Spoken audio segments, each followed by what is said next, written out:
U nášho zákazníka IKEA Components sme nainštalovali automatický aerosolový hasiaci systém. Inštalácia bola vykonaná v miestnosti s dokumentami a v podhľade archívu.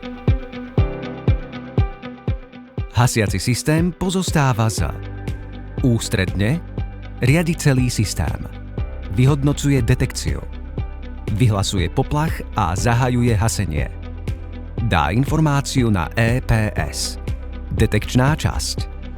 Detekcia požiaru je zabezpečená dymovým a teplotným čidlom v miestnosti a takisto aj v podhľade archívu. Hasiaca časť. Na uhasenie požiaru sú nainštalované v miestnosti generátory FP3000 a v podhľade generátory FP2000. V prípade detekcie dymu a následného zvýšenia teploty ústredňa vyhlási poplach a spustí časové odpočítanie, aby mali zamestnanci čas opustiť miestnosť. Následne je hasiaca látka vypustená v miestnosti a súčasne aj v podhľade archívu.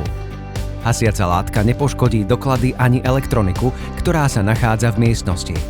Okrem celoobjemového hasenia sme u zákazníka inštalovali samohasiaci aerosolový systém v nepriechodných priestoroch, a to v rozvádzačoch a zariadeniach Henel Lean Lift. Detekcia je na základe teplotného káblu. V prípade požiaru sa kábel roztopí a riadiaca jednotka dá informáciu generátoru na vypustenie hasiacej látky. Celý systém nepoškodzuje elektroniku a ani nie je škodlivý ľudskému organizmu.